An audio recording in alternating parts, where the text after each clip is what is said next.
There we are. Hello. Hi. Oh, nice hair. Anyway.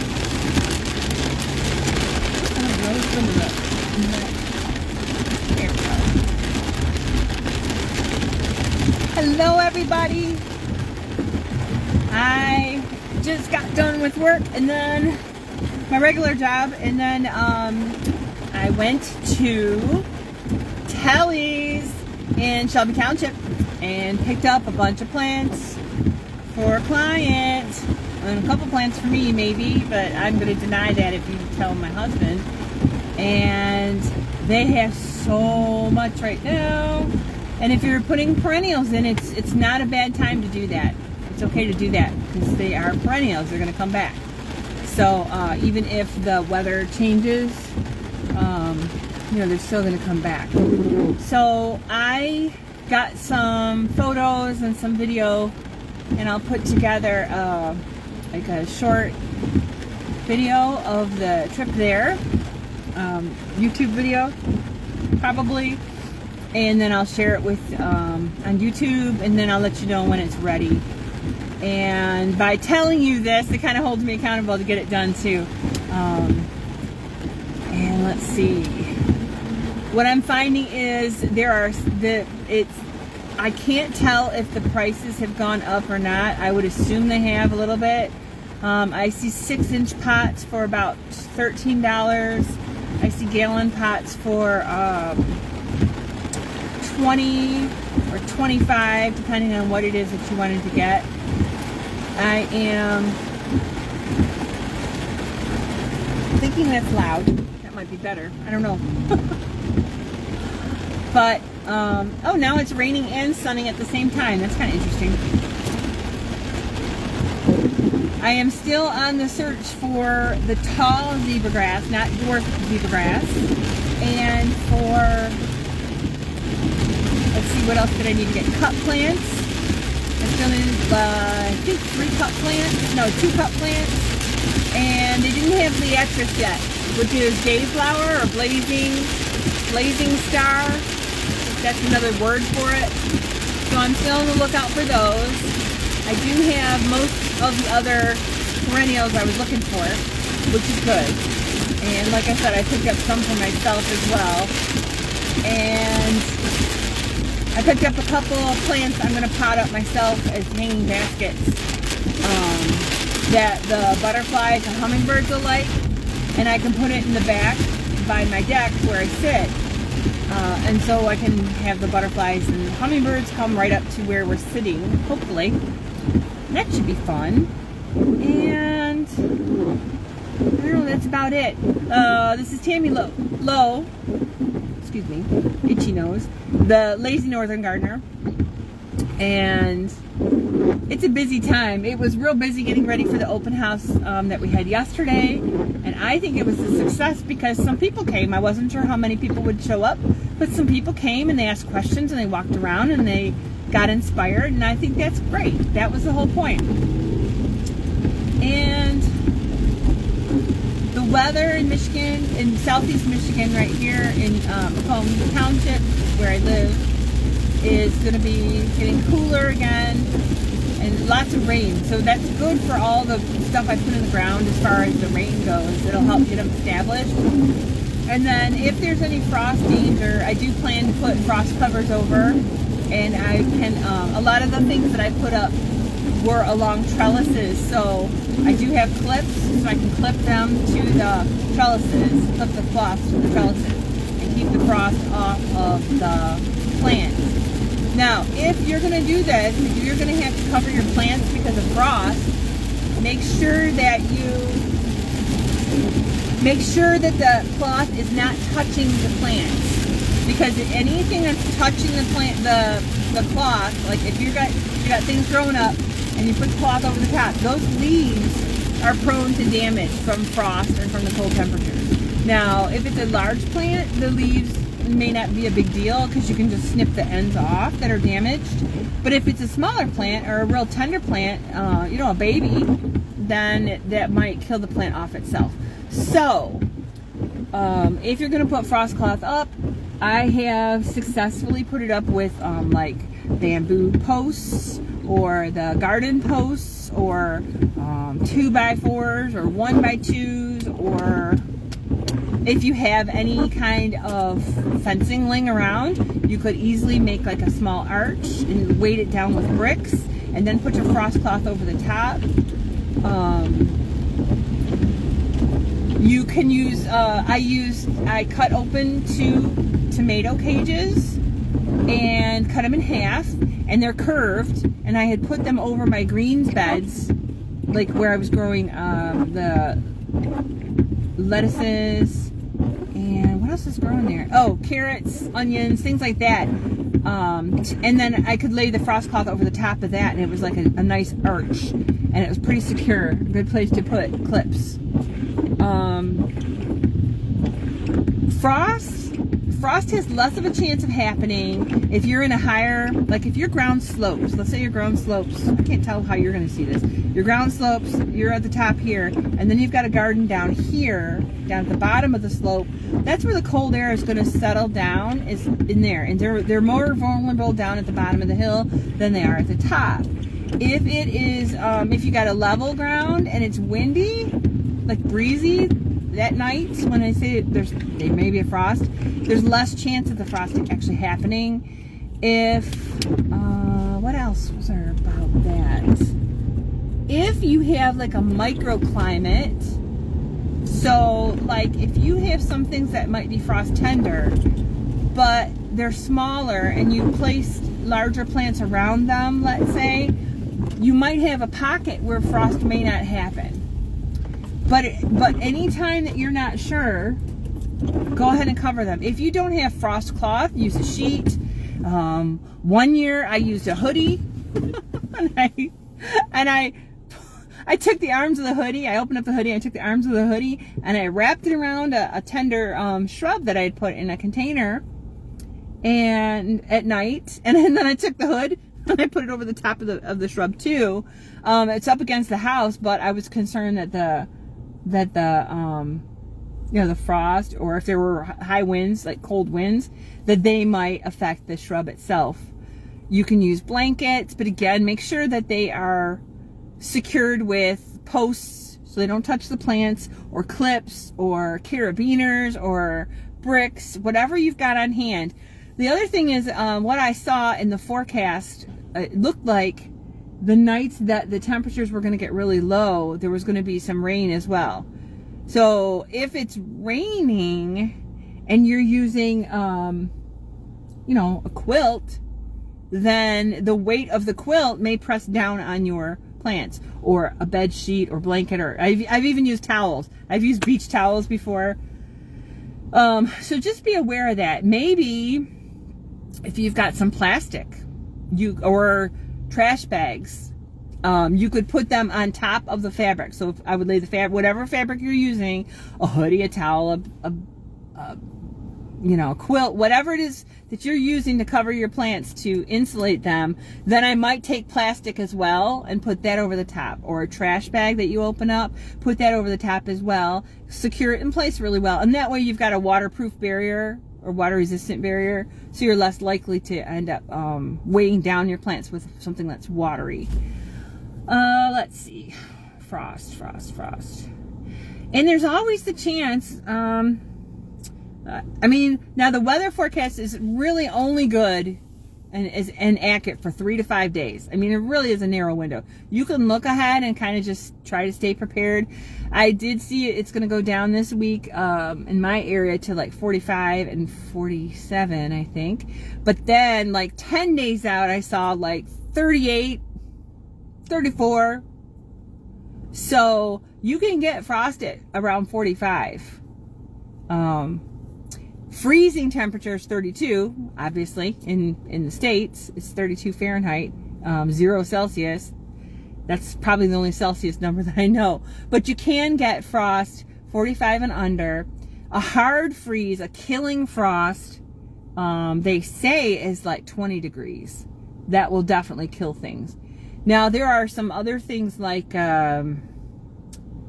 sweet potato vine. like the decorative that you put up, or even if you had planted sweet potatoes and they're on a vine, that if there's frost at all, they'll just wilt. So that could be at under 45 degrees. The other part is like high winds when it's cold. We're supposed to get a windy day today, later on today. And they said wind gusts of up to 25 miles an hour.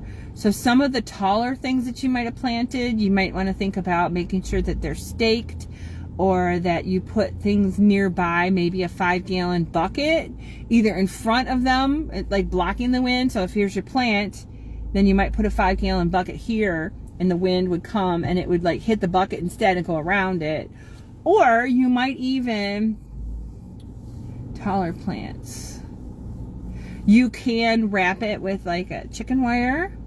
You could use a tomato cage. You could flip the tomato cage over the top of it, and then you could wrap it with fabric to protect it. That could protect it from winds or hail, because sometimes when we, like today, today, right now, in our area, let me see if I can flip it. There, I can flip it. I don't know who that person is, but hi.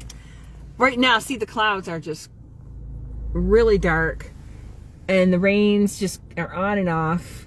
Yesterday, a lot of places actually had hail. I don't know if it wasn't in my city, but the water that came down, it was a deluge of water. So even if it hadn't hailed, the weight of the rain coming down can crush your little plants. So if you have any doubts, cover them up, bring them in. If you haven't planted them yet, put them somewhere safe.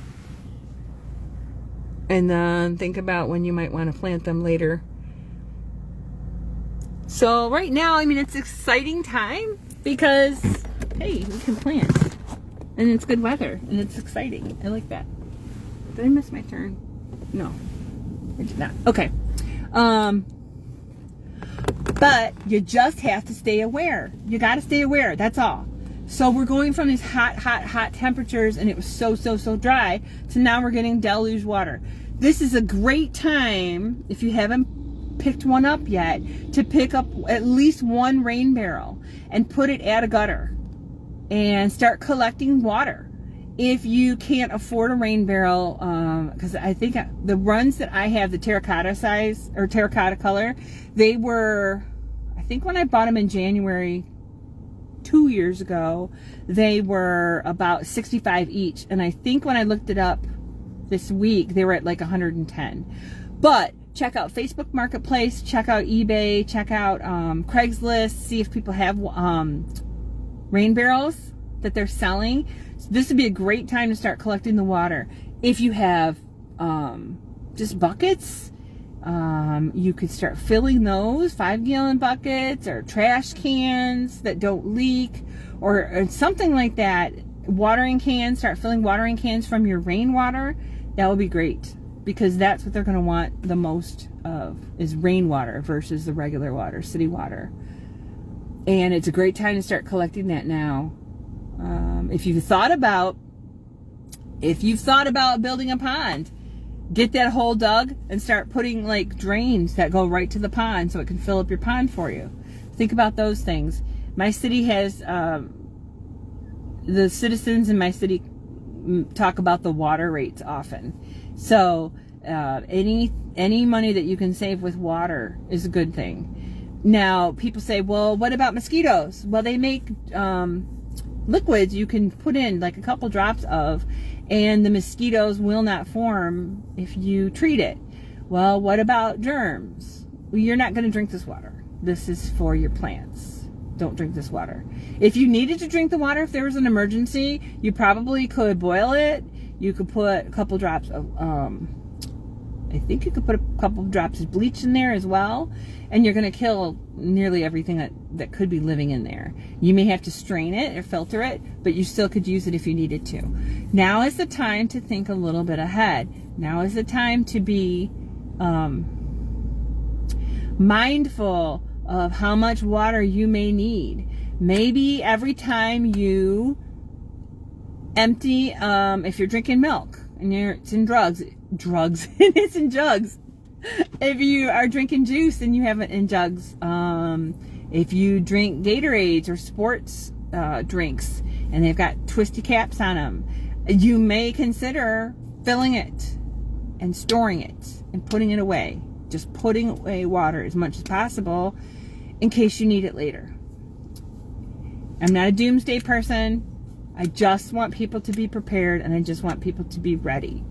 Water that you start storing in a cool, dark place, in a basement or a low cabinet in your kitchen, maybe in the back parts of your cabinets, and you know you've got expired food in there, in those cabinets somewhere. You got something that you're just not eating, you haven't eaten, whatever. You've got room. You got pots and pans you could store somewhere else, whatever. But start thinking about water. Even if you don't drink the rainwater, because I wouldn't want to drink that rainwater. My cats and dog do. The chickens do. As soon as I fill up a watering can with the rain barrel, they'll come over. Oh, what's going on? And they'll look inside. Oh, there's water. Drink. Whatever. They're animals. I don't want to drink it. But even if you are not going to drink that rainwater, even if you're not going to drink that storage water, you could use that storage water if you needed to wash up. You could use it to cool off. You know, think a little bit ahead. You don't have to have 1 million bottles of water everywhere, and you don't have to, you know, store so much that they call you a prepper if you're worried about what people think. But if you would like water to brush your teeth, if you know, just think about how many different ways you can use water. You might grow your plants inside, and you're going to need some water to give them too. Anything that you put aside is going to help. All right, what else? So frost, water, rains, being prepared, thinking ahead a little bit. One of the things I do every day is I look at the forecast and I kind of look one day ahead. The low temperatures for the next day is what I'm going to look at to determine whether I have frost or not. I also look at the radar, and I kind of look at systems coming across. Hopefully for you this is west, because on me and what I see it is. But if this is west, then the systems come from west to east generally. They also come from southwest and go northeast. Stay weather aware. It is severe weather season as the seasons change. So stay aware of that. Think about what you might need if the power goes out. We've had power outages. That's not a bad thing to think about. Do you have some candles? Do you have some flashlights? I bought these cool rechargeable cupboard lights, or like under cabinet lights, whatever you want to use them for, but they're motion sensor kind too. I used them for my the cupboard where I store dehydrated jars of food, because my cupboards, it's an old kitchen, it's like an old country kitchen. My cupboards are really dark and they're very deep, so it was hard to kind of see inside of there. So these are just like you would charge them, just like you'd plug it in just like you would your cell phone. And they last a long time. And there's a metal strip that you attach with like double sticky tape. At least I did, on the underside of the cabinet, the shelf above where I wanted to see. And then it's got a magnet on the back, and I just stick it on there. And it doesn't turn on until I open the cupboard. But it's also detachable.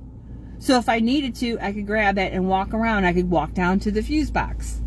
I could walk out to my car, or to do the chicken chores, or, you know, wherever it might be, if the power goes out because of severe weather, because so many people have electric cars. I don't know why, but I like to think a little bit ahead about what would I need to do to take care of that. I have solar Christmas lights strung up all along the backyard and along the front yard. The kind that are like fairy lights, twinkle lights, so they have like a copper string, and they're just very tiny little lights. They call them fairy lights, but they can twinkle, or they could just have a pattern, or they can just be solid, and they're solar powered. So I don't have to turn them on or off. They go on or off on their own. And then I also have some solar powered lights that I have on 4 corners in the backyard. They're like bigger bulbs, like lantern kind of looking kind of things. And so when the power, not when the power goes off, but if I have to go back there in the dark, it's for right now, everything is lit up. What else? Solar powered. I also have solar powered motion lights.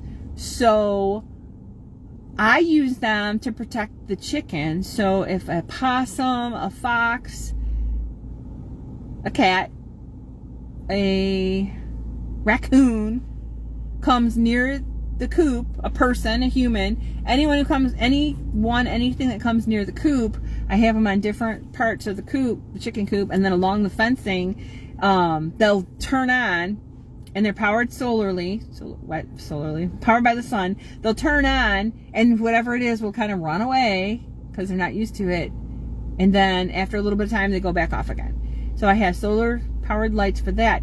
Now that I also have in on the outside of the yard, not in the backyard where my vegetables and chickens are, but on the front, I have it there too. Actually, right outside my bedroom window. And today I bought plants, and I thought, oh, I'm going to put those out front or out in the side there.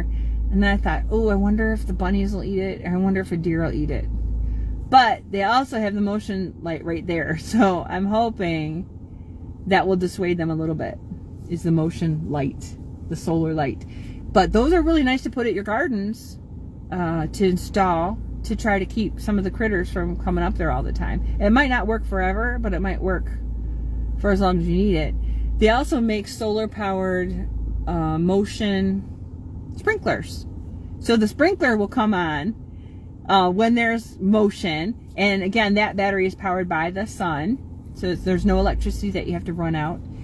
And that might be an option for you as well. All right, so frost, heavy rains, heavy winds, heavy frost protections, solar powered stuff, gathering water. Those rain barrels that we had, those high temps and no rain, I think for about 5 days. So my far away shrubs, I used the sprinkler on them like after the 3rd day of nothing with rain, and it was really hot. I used the sprinkler on them then, but then I didn't use the sprinkler on anything otherwise. Well, I actually did. For the vegetable garden I did, attached to the city water.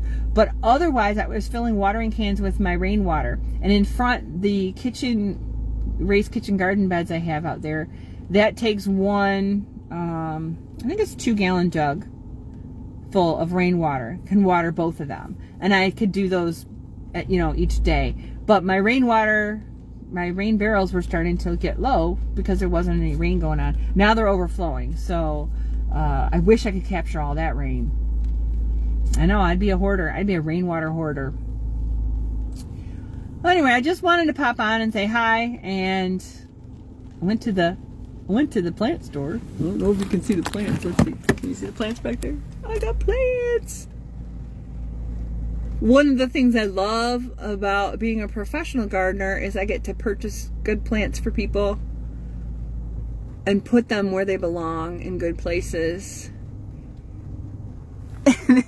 It's somebody else's money that I'm investing, so I'm conscious of getting the best deal as much as possible, putting the right plant in the right place, and I get to go shopping and buy plants. I just can't put my phone in the thing at the same time that I'm broadcasting.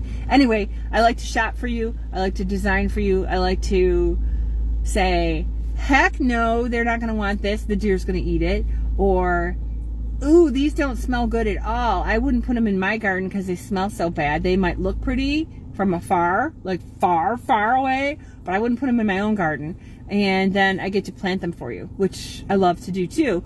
This morning, actually, I got photos of the spring bulb garden, the tulips that I put in for a client in Madison Heights, and I'll share those later on too, because they were pleased. Because now they have a lot of color in front of their house. They don't look like every other suburban house. They look beautiful. And I think that's about all. Consultations are, they're booking up. If you're going to get a new garden put in, you probably want to do it like soon, maybe by mid-June at the latest, because then it's going to get so hot that you're just going to be stressing your plants out, watering. You might think about, if you miss that window and you don't put a new bed in or restore your old bed by the middle of June, you might think about what you're going to do for the fall. Maybe you got plans for the fall. Maybe you wanted to move a bunch of perennials around or put perennials in the fall. That's a great time to do it, because then they have time to get their roots developed and then be fresh for spring. Building beds, like as far as like kitchen beds or raised beds, I mean, that can be done anytime.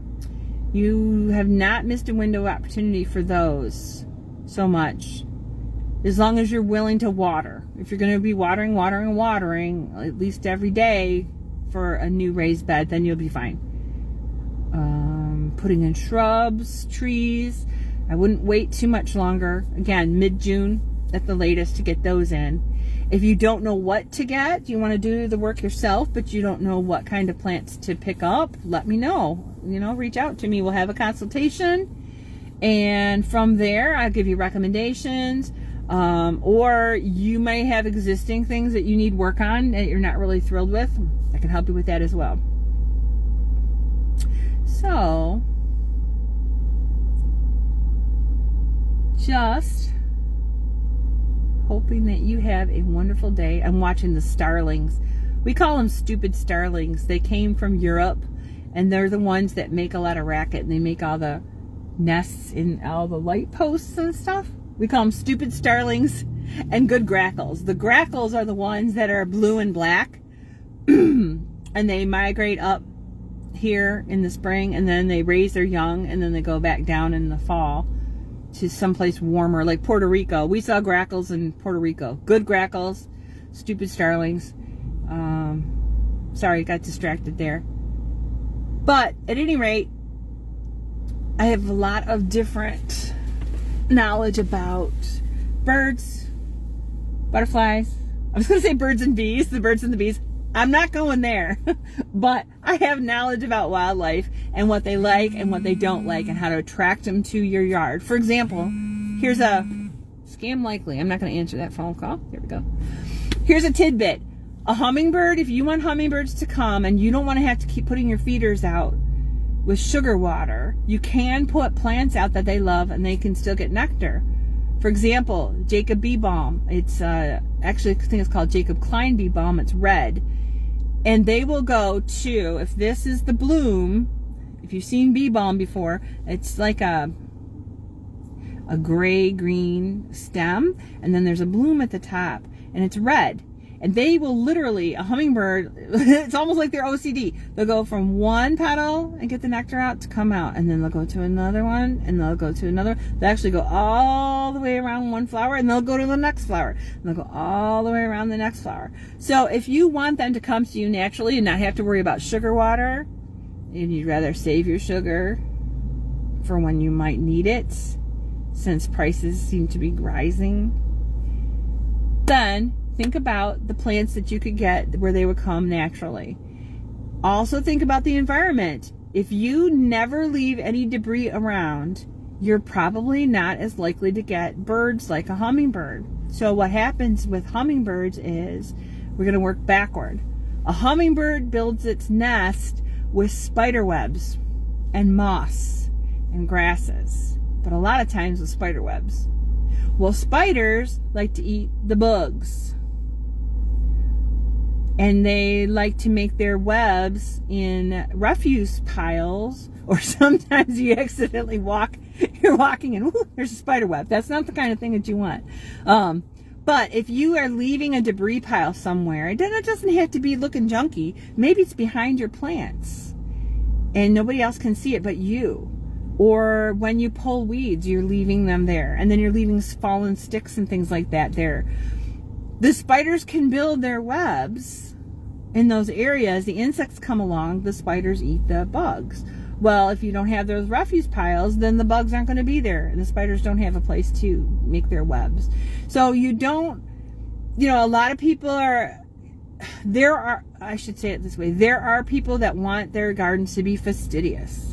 And they want them all with lines and edges and borders, and they don't want any weeds, and they don't want anything, out of place. Everything must be in a certain order and fashion. And that's okay, because those are the kind of people that keep us in line and keep us in check. Fine. So, if you are that person and your partner starts leaving little refuse piles around behind your plants, try not to get too worked up, because your partner may be the kind that says, hey, I'm thinking about the bugs that the spiders will eat, the webs that the spiders make that the hummingbirds will come for. Okay, so that's one tidbit. So there's a plant you can plant. I gave you a flower you can plant. Something about the environment also. The other thing with hummingbirds is they like they're not thrilled. They will go to hummingbird feeders if they're hanging, but not if they're hanging necessarily by themselves, unless they're very established hummingbird feeders. They like cover. So if you've got a shrub, if you've got your hummingbird feeder and you've got a shrub like right here, the hummingbird can wait in the shrub until and look around and make sure it's clear. Then they can go to the feeder. And if they see something that threatens them, then they can go back down to the shrub. They like trees. They like to go way up high in the tree and rest. They like to sleep when they're not flitting around all over the place. So those are some things to think about if you wanted to attract hummingbirds, for example. I have other ideas that I can give you for different birds or different wildlife. If you have problem areas, I can help you with that as well. And I think I'm out of words, and I'm a little bit hungry, and I got plants. I do have the air conditioning on. That's the other. Okay, I'm only going to give you two more TAM tips. 1, do not ever buy your plants and leave them in the car. 1A, when you buy your plants and you're taking them home, use your air conditioning. Do not cook them. That's okay. And then 1B is when you get them home from the car, and you get home, take them out of the car immediately and put them in the shade until you're ready to plant them. Put them in the shade till you're ready to plant them. Do not leave them out. So 1, don't just put them in the car and then go grocery shopping with the car all closed up. They're going to die. 2, I forgot what I said for 2, or 1A, anyway. Don't cook them. Don't cook your plants. And then the other part of not cooking your plants is your water hose. If you're using city water and it's attached to the hose, you must, if you've left it out at all, you must run the hose and put your hand under there. If it's too hot to put your hand under there, don't start watering your plants, okay? And then you can use that to your advantage. Think about, if you needed hot water, you could leave your hose out in the sun and it will be burning hot, and you can use it for other things. What I like to do with the burning hot water that comes out at first is I like to attack my, there's creeping Charlie that go in the mulch. And I like to get rid of my creeping Charlie that way. I like to cook it with the hot water as I'm waiting for the water to cool down for my plants. So don't cook your plants. All right, weather, rain, storage, all that other good stuff. I think I'm done for today. So anyway, this is Tammy Lowe, the Lazy Northern Gardener, and I'm based in Macomb County, Macomb Township, but I do service many different areas. We can meet face-to-face in your own space. We can meet virtually, as long as you can walk around with me and show me your spaces, and you can discuss it a little bit about, all right, I see water here, I see a critter there, I see evidence of deer over here, things like that. And that is all, I guess. So, happy Monday, happy planting. If you're down, go buy a plant. If you can't go to Telly's in Shelby Township, There's a Telly's in Troy that's pretty good too. And then there's a ton of nurseries that are open all over the place. And right now, annuals are not that expensive to get. You could get a little 4-inch pot, or you could get a big flat of stuff. But again, think about what you're going to do. Think of them as like newborn babies. What would you do with the newborn baby? You're going to protect it from things. So think of your plants like that too, until you can actually get them in the ground. Then think ahead a little bit about upcoming weather and temperatures and what you might have to do. And I think that's all. I love you guys, and I hope you're doing well. I hope you're learning and growing, and then learning and growing some more. So bye for now. Bye.